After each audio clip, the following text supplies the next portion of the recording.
జవజీవాలతో కళకళలాడుతూ ఒక పెద్ద chemical factory లాగా పనిచేయాల్సిన మన కాలేయానికి ఇవాళ హెపటైటిస్ ఇన్ఫెక్షన్లు, కొన్ని రకాల జబ్బులు పెనుశాపాలుగా మారుతున్నాయి. పొగ, మద్యం వంటి అలవాట్లు, గాడి తప్పిన తిండి తీరు మూలంగా కూడా కాలేయం ఆరోగ్యం దెబ్బతినిపోతూ ఉంటుంది. కొన్ని సందర్భాలలో ఇన్ఫెక్షన్లు తీవ్రమై కాలేయం పూర్తిగా నిర్వీర్యం అయిపోతూ ఉంటుంది. లివర్ సిరోసిస్ అలాంటిదే. దీని బారిన పడ్డప్పుడు కాలేయంలోని కణజాలం క్రమంగా సిమెంటు ముద్దలాగా గిడసబారిపోతూ ఉంటుంది. ప్రాణాంతకంగా పరిణమించే లివర్ సిరోసిస్ జబ్బు గురించిన పూర్తి వివరాల్ని ఇప్పుడు తెలుసుకుందాం.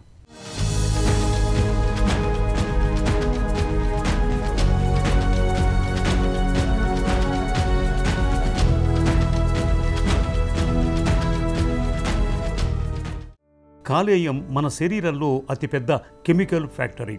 మనం తిన్న ఆహారాలను జీర్ణం చేయటానికి తోడ్పడే ఎంజైములను విడుదల చేయటం మొదలుకొని శరీరంలో రకరకాలుగా పేరుకుపోయే విష రసాయనాలను తొలగించటం వరకు ఎన్నో రకాల పనుల్ని మన కాలేయం నిరంతరాయంగా నిర్వహిస్తూ ఉంటుంది. ఇంతటి కీలకమైన కాలేయానికి పని ఒత్తిడితో పాటు సమస్యలు కూడా ఎక్కువే. అయితే చాలా సందర్భాల్లో కాలేయం తనకు వచ్చే అనేక సమస్యలను తనంతకు తానే నయం చేసుకోగలదు. కానీ హెపటైటిస్ ఇన్ఫెక్షన్లను ఏళ్ల కొద్దీ నిర్లక్ష్యం చేసినప్పుడు, పొగ, మద్యం వంటి చెడు వ్యసనాలకు బానిసలుగా మారినప్పుడు కాలేయం క్రమంగా నిర్వీర్యమైపోతూ వస్తుంది. లివర్ సిరోసిస్ కూడా అలాంటిదే. సిరోసిస్ బారిన పడ్డప్పుడు కాలేయంలోని కణజాలం క్రమంగా గట్టిపడిపోతూ చివరికి సిమెంట్ ముద్దలాగా మారిపోతుంది. నార్మల్గా మన యొక్క లివర్ ఎలా ఉంటుందంటే స్పాంజ్ లాగా ఉంటుంది. స్పాంజ్ అంటే మెత్తగా ఉంటుంది. కొన్ని యొక్క కారణాల వల్ల, అంటే ఆల్కహాల్ తీసుకోవడం వల్ల కానీ, లాంగ్ స్టాండింగ్ డయాబెటీస్ వల్ల కానీ, లావుగా ఉండటం అంటే ఒబేసిటీ ఉన్న వాళ్ళకి కానీ, hepatitis B, hepatitis C infections, chronic infections ఉండటం వల్ల కానీ, ఇవన్నీ కూడా స్లోగా ఈ యొక్క మెత్తడిగా ఉన్నటువంటి లివర్ మీద స్లోగా ఎఫెక్ట్ పడడం వల్ల ఈ యొక్క లివర్ స్లోగా చిన్న చిన్నగా గట్టిపడుతూ వస్తుంటుందన్నమాట. సో ఆ యొక్క స్టేజెస్ వచ్చినప్పుడు లాస్ట్ స్టేజ్ వచ్చేసరికి దాన్ని సిరోసిస్ అంటాం. సో నార్మల్ లివర్ నుంచి సిరోసిస్ రావడానికి గల స్టేజ్కి వచ్చినప్పుడు ఫస్ట్ ఫ్యాటీ లివర్ స్టేజ్కి వెళ్తుంది. ఫ్యాటీ లివర్ నుంచి ఫైబ్రోసిస్ స్టేజ్కి వెళ్తుంది. ఫైబ్రోసిస్ నుంచి సిరోసిస్కి వస్తుంది. ఎప్పటికైనా 95% reversibility chances up to fibrosis level. Once it goes to cirrhosis level, 95% irreversible. Alcohol is the major cause for liver cirrhosis. Second వచ్చి హెపటైటిస్ బి, హెపటైటిస్ సి. ఈ యొక్క హెపటైటిస్ అనేటువంటి వైరస్లు చాలా ప్రాణాంతకమైనవి అన్నమాట. ఇవి క్రానిక్ హెపటైటిస్ వల్ల స్లోగా లివర్ సిరోసిస్కి వెళ్ళే ఛాన్సెస్ ఉంటుంది. 3 diabetes and long standing obesity. ఇవి నాష్ రిలేటెడ్ అంటాం, నాన్ ఆల్కహాలిక్ స్టీటో హెపటైటిస్ అంటాం. ఇవి కూడా ఒకందుకు కారణమయ్యేటువంటి కారణం. 4వది క్రిప్టోజెనిక్ అంటాం. క్రిప్టోజెనిక్ అంటే కొంతమందికి ఏ కారణం ఉండదు, తీరా చూస్తే సిరోసిస్ అని ఉంటుందన్నమాట. సమ్ ఆఫ్ ద జీన్స్ అనేది వాళ్ళ ఫ్యామిలీ నుంచి ట్రాన్స్మిట్ అవుతూ ఉండటం వల్ల వచ్చేటువంటి ఈ కారణం వల్ల కూడా లివర్ సిరోసిస్ వస్తుంది. మనకు ప్రాణాధారమైన కాలేయం దెబ్బతినిపోవటానికి, సిమెంటు ముద్దలాగా గట్టిపడిపోవటానికి, సాధారణ హెపటైటిస్ ఇన్ఫెక్షన్లు మొదలు మద్యపానం వరకు చాలా కారణాలే కనిపిస్తాయి.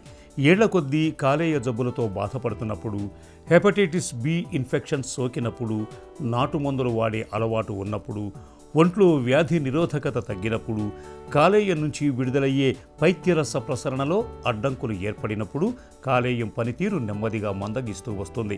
చికిత్స తీసుకోకుండా నిర్లక్ష్యం చేసినప్పుడు అది చివరికి సిరోసిస్గా మారుతుంది. ఈ నేపథ్యంలో కాలేయం పనితీరు, కాలేయ వ్యాధులను ముందుగానే పసిగట్టేందుకు వేర్వేరు పరీక్షల సముదాయమైన లివర్ ప్రొఫైల్ను తరచుగా చేయించుకుంటూ ఉండటం మేలు. లివర్ సిరోసిస్ వల్ల ఫస్ట్ ప్రమాదకరంగా వచ్చేది అప్పర్ జిఐ బ్లీడ్ అంటాం, అంటే మోషన్లో కానీ వామిటింగ్లో కానీ రక్తం పడడం. సెకండ్ వచ్చి నేను చెప్పినట్టు లివర్ లోపలికి బ్లడ్ వెళ్ళకపోతే ఆ రక్తనాళాల నుంచి చిన్నగా వాటర్ కొంచెం లీక్ అయిపోయి కడుపులో వాటర్ వస్తుంది. దాన్ని ఏమంటామంటే ఎస్ఐటీస్ అంటాం, వాటర్ ఇన్ ద అబ్డామిన్ అంటాం. కడుపులో నీళ్లు రావడం, కడుపు ఉబ్బడం అంటాం. 3వది వచ్చి ఎప్పుడైతే ఈ యొక్క లివర్ సిరోసిస్ అవుతుందో, ఎప్పుడైతే ఈ బ్లడ్ మనకు లివర్లో ఫిల్టర్ కాదో అమోనియా అంటాం. ఈ అమోనియా అంతా కూడా బాడీలో అంతా కూడా స్ప్రెడ్ అయిపోయి బ్రెయిన్కి ఎఫెక్ట్ అయిపోయి మతి స్థిమితం లేకుండా మాట్లాడడం, మతి స్థిమితంగా అన్కాన్షియస్ స్టేట్కి కూడా కొంతమంది హాస్పిటల్కి వస్తూ ఉంటారు. 4వది వచ్చి జాండీస్. ఎప్పటికైనా జాండీస్ అనేది లేట్గా ప్రజెంట్ అవుతుంది.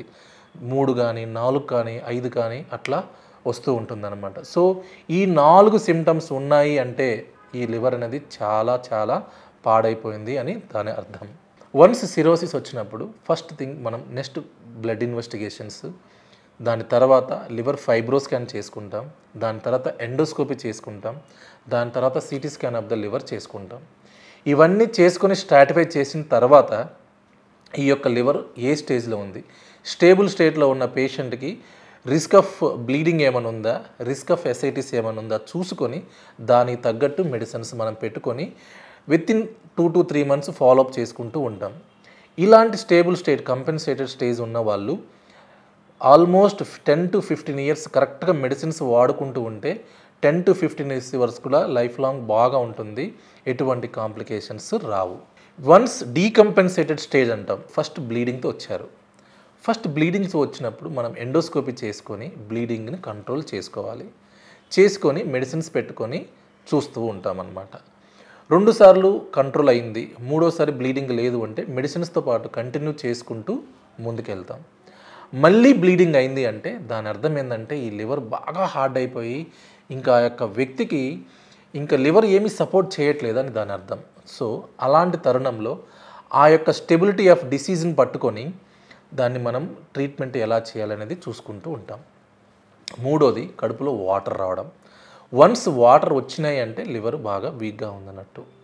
మనం మెడిసిన్స్ పెట్టుకుంటే 50 to 60% మళ్ళీ అన్స్టేబుల్ స్టేట్ నుంచి స్టేబుల్ స్టేట్కి కూడా వెళ్తారు. కానీ ఒక 30% మాత్రం ఆ స్టేబుల్ స్టేట్కి వెళ్ళలేరు. అలా వెళ్ళని వాళ్ళకి మనము లివర్ ట్రాన్స్ప్లాంట్ అని చెప్తూ ఉంటాము. కాలేయానికి సిరోసిస్ జబ్బు సోకినప్పుడు మొదటి దశలో నీరసం, నిస్త్రాణ, ఆకలి తగ్గిపోవటం, జీర్ణశక్తి మందగించటం, క్రమంగా బరువు తగ్గిపోవటం వంటి లక్షణాలు కనిపిస్తూ ఉంటాయి. సిరోసిస్ తీవ్రత పెరుగుతున్న కొద్దీ ముక్కు నుంచి తరచూ రక్తస్రావం జరగటం, కాళ్ల వాపులు, కడుపులోకి నీరు చేరటం, పొట్టపై రక్తనాళాలు ఉబ్బి కనిపించటం వంటి సమస్యలు కనిపిస్తాయి.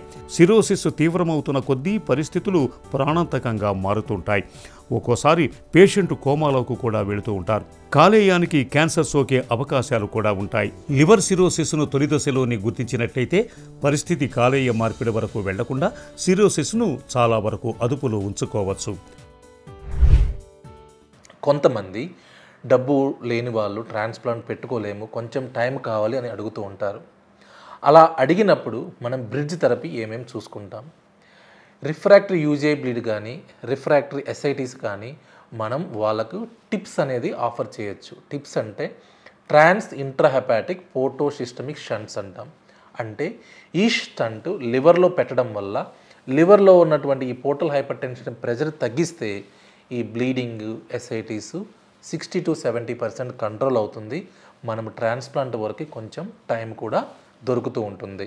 కొంతమంది 10 to 15% ఈ టిప్స్ చేయడం వల్ల కూడా ట్రాన్స్ప్లాంట్ కూడా మనము కొంచెం అవాయిడ్ చేయడానికి కూడా ఆస్కారం కూడా ఉంది. ఇటియాలజీ ఆఫ్ సిరోసిస్ ఏంటి? ఆల్కహాల్ బంద్ చేద్దాం. ఆల్కహాల్ బంద్ చేస్తే 95% కొంతమంది ఎర్లీ సిరోసిస్లో ఉన్నది కూడా ఈజీగా రివర్స్ అయిపోతారు.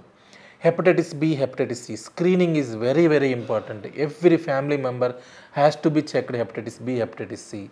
మనం అది చెక్ చేసుకోకపోతే మనకు తెలియకుండానే మా వైరస్ మన బాడీలో స్లోగా డ్యామేజ్ చేస్తూ ఉంటుంది. సో ఇవన్నిటిని కూడా చూసుకుంటూ ఈ లైఫ్ స్టైల్ చేంజెస్ అన్ని తగ్గించుకుంటూ ఉంటే లివర్ జబ్బులు అనేది రాకుండా మనం కాపాడుకోగలం. Prevention is better than cure. ఈ నానుడి కాలేయం విషయంలో 100కి 100 పాళ్ళు వర్తిస్తుంది. కాలేయాన్ని కాపాడుకునేందుకు జీవనశైలి అలవాట్ల విషయంలో ముందు నుంచి తగిన జాగ్రత్తలు తీసుకోవాలి. మద్యాన్ని మితంగా తీసుకోవటం లేదంటే పూర్తిగా మానుకోవటం చాలా ఉత్తమం. కాలేయం ఆరోగ్యానికి భద్రతనిచ్చే హెపటైటిస్ బి టీకాను తప్పనిసరిగా తీసుకోవాలి. మందుల చీటీ లేకుండా సొంతంగా మందుల్ని కొనుగోలు చేసి వాడకూడదు. ముఖ్యంగా హెర్బల్ మందుల వాడకంలో డాక్టర్ సలహాను తప్పనిసరిగా తీసుకోవాలి. రక్త మార్పిడి సమయంలో సురక్షితమైన జాగ్రత్తల్ని పాటించాలి. ఇలా అన్ని రకాలుగా తగిన జాగ్రత్తలు తీసుకోవటం ద్వారా మన కాలేయాన్ని భద్రంగా ఉంచుకోవచ్చు.